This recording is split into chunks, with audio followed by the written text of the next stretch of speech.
10 जुलाई 2019, जिस दिन को शायद हर इंडियन क्रिकेट फैन भूलना चाहता है, क्योंकि उस दिन सिर्फ टीम इंडिया नहीं हारी थी। उस दिन 1.3 बिलियन लोगों का दिल टूट गया था। लेकिन सबसे बड़ा सवाल आज भी वही है, क्या इंडिया टॉप ऑर्डर कोलैप्स की वजह से हारा था?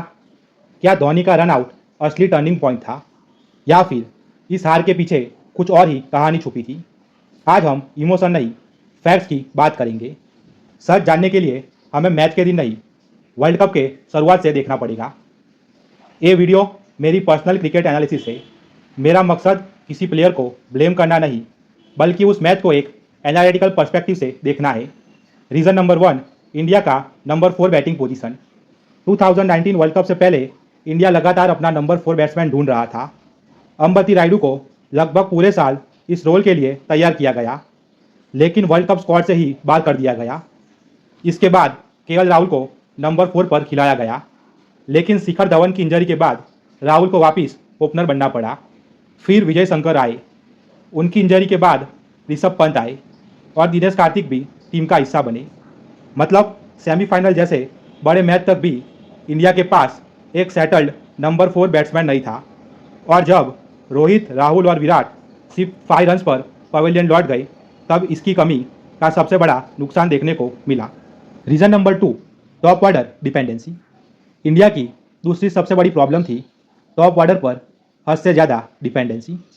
पूरे वर्ल्ड कप में टीम इंडिया की बैटिंग रोहित शर्मा, केएल राहुल और विराट कोहली के आसपास घूम रही थी। रोहित शर्मा 5 सेंचुरीज बना चुके थे, विराट कोहली लगातार रन्स बना रहे थे और केएल राहुल भी ओपनर के रूप में टीम को मजबूत शुरुआत दे रहे थे। लेकिन दिक्कत तब शुरू होती थी जब टॉप ऑर्डर जल्दी आउट हो जाता था। मिडल ऑर्डर को ना तो ज़्यादा बैटिंग का मौका मिला और ना ही प्रेशर सिचुएशंस में खुद को प्रूव करने का। इसके उलट इंग्लैंड जैसी टीम के पास सिर्फ स्ट्रॉन्ग टॉप ऑर्डर ही नहीं था, बल्कि मिडल ऑर्डर में भी बेन स्टोक्स और जॉस बटलर जैसे मैच विनर्स थे, जो मुश्किल सिचुएशंस में भी मैच को संभाल सकते थे। सेमीफाइनल में भी यही हुआ। रोहित शर्मा, केएल राहुल और विराट कोहली सिर्फ 5 रन्स पर पवेलियन लौट गए और उसके बाद इंडिया की पूरी बैटिंग प्रेशर में आ गई। टॉप ऑर्डर पर हद से ज़्यादा डिपेंडेंसी सेमीफाइनल में इंडिया की सबसे बड़ी कमजोरी बनकर सामने आई। लेकिन अगर आपको लगता है कि बस यही वजह थी, तो कहानी अभी बाकी है। Reason number 3, batting order decisions. Semifinal में इंडिया की तीसरी सबसे बड़ी गलती थी बैटिंग ऑर्डर। जब केएल राहुल, रोहित शर्मा और विराट कोहली सिर्फ 5 रन्स पर पवेलियन लौट गए, तब टीम इंडिया को एक ऐसे बैट्समैन की ज़रूरत थी जो प्रेशर को एब्जॉर्ब करके इनिंग्स को दोबारा खड़ा कर सके। लेकिन टीम मैनेजमेंट ने सबसे पहले दिनेश कार्तिक को भेजा।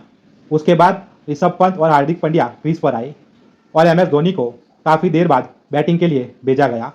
यहीं से आज तक एक बहुत बड़ा डिबेट चलता आ रहा है, क्या उस वक्त इंडिया को अपने सबसे एक्सपीरियंस बैट्समैन एमएस धोनी को पहले भेजना चाहिए था? हो सकता है धोनी शुरुआत से क्रीज पर होते तो इनिंग्स को संभाल लेते, और हो सकता है वो भी जल्दी आउट हो जाते। इसका जवाब शायद कभी नहीं मिलेगा, लेकिन एक बात जरूर कही जा सकती है, 5 रन्स पर 3 विकेट गिरने के बाद बैटिंग ऑर्डर का हर फैसला मैच का डायरेक्शन बदल सकता था। और इसी वजह से 2019 वर्ल्ड कप सेमीफाइनल में इंडिया का बैटिंग ऑर्डर आज भी सबसे ज़्यादा डिस्कस किए जाने वाला डिसीजंस में से एक है। लेकिन अगर आपको लगता है कि सिर्फ बैटिंग ऑर्डर ही इंडिया की हार की वजह था, तो कहानी अभी बाकी है। रीज़न नंबर 4, एमएस धोनी की अप्रोच। मेरे हिसाब से यहीं पर इंडिया ने मैच को धीरे धीरे अपने हाथों से निकलने दिया। जब एमएस धोनी क्रीज पर आए, तब इंडिया को 163 बॉल्स में 169 रन्स चाहिए थे।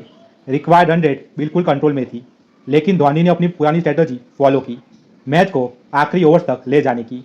मेरे हिसाब से इसी जगह स्ट्रेटजी में थोड़ा बदलाव होना चाहिए था। अगर शुरुआत से ही स्ट्राइक रोटेशन थोड़ी और बेहतर होती और डॉट्स बॉल कम खेली जाती, तो रिक्वायर्ड रन रेट इतनी तेज़ कभी नहीं बढ़ती। फिर रविंद्र जाडेजा ने काउंटर अटैक करके इंडिया को दोबारा मैच में ला दिया। एक वक्त ऐसा था जब इंडिया को सिर्फ 24 बॉल्स में 42 रन्स चाहिए थे, लेकिन अगले 2 ओवर में सिर्फ 11 रन्स बने। मेरे हिसाब से यही वो फेज था जहां इंडिया को कैलकुलेटेड रिस्क लेना चाहिए था। अगर उन 2 ओवर में 60-20 रन्स आ जाते, तो आखिरी ओवरों का प्रेशर काफ़ी कम हो सकता था। जडेजा बड़ा शॉट खेलते हुए आउट हो गए और उसके बाद धोनी के पास स्ट्राइक को फोर्स करने के अलावा कोई ऑप्शन नहीं बचा। इसी प्रेशर में उन्होंने दूसरा रन लेने की कोशिश की और मार्टिन गप्टिल की डायरेक्ट हिट के साथ इंडिया का वर्ल्ड कप खत्म हो गया। मेरे हिसाब से धोनी का रन आउट इंडिया की हार की वजह नहीं था, लेकिन उनकी कंजर्वेटिव अप्रोच ने मैच को उस पॉइंट तक जरूर पहुंचाया जहां हर बॉल पर प्रेशर बढ़ता गया। रीज़न नंबर 5, न्यूजीलैंड को क्रेडिट देना भी जरूरी है। जब भी हम 2019 वर्ल्ड कप सेमीफाइनल की बात करते हैं, हम सिर्फ इंडिया की गलतियों पर फोकस करते हैं, लेकिन शायद हम एक बात भूल जाते हैं, उस दिन न्यूजीलैंड ने भी आउटस्टैंडिंग क्रिकेट खेला था। क्लाउडी कंडीशंस का उन्होंने पूरा फ़ायदा उठाया। उनकी बॉलिंग डिसिप्लिन थी, हर बॉलर अपनी लाइन और लेंथ पर टिका रहा। उन्होंने इंडियन बैट्समैन को एक भी फ्री बाउंड्री देने का मौका नहीं दिया। फील्डिंग भी लाजवाब थी, और जब मैच अपने सबसे प्रेशर वाले पल में था, तब मार्टिन गप्टिल का डायरेक्ट हिट आया। वो सिर्फ एक रन आउट नहीं था, वो वर्ल्ड कप सेमीफाइनल का डिफाइनिंग मोमेंट था।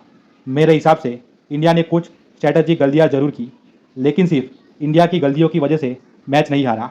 न्यूजीलैंड ने उस दिन प्रेशर को इंडिया से बेहतर हैंडल किया, और इसीलिए वो फाइनल खेलने के हकदार थे। कभी कभी हार सिर्फ इसलिए नहीं होती कि आपने बुरा खेला, कभी कभी सामने वाली टीम आपसे बेहतर क्रिकेट खेल जाती है, और 10 जुलाई 2019 न्यूजीलैंड ने वही करके दिखाया। मेरे हिसाब से इंडिया 2019 वर्ल्ड कप सेमीफाइनल किसी एक वजह से नहीं हारा। नंबर 4 की problem, top order dependency, batting order decisions, Dhoni की कंजर्वेटिव अप्रोच और न्यूजीलैंड का आउटस्टैंडिंग क्रिकेट, इन सब वजह ने मिलकर इंडिया का वर्ल्ड कप खत्म किया। क्रिकेट में हार कभी भी सिर्फ एक प्लेयर की नहीं होती, और जीत भी सिर्फ एक प्लेयर की नहीं होती। इसीलिए 10 जुलाई 2019 को याद रखते वक्त सिर्फ इंडिया की गलतियाँ नहीं, न्यूजीलैंड की आउटस्टैंडिंग क्रिकेट को भी याद रखना चाहिए।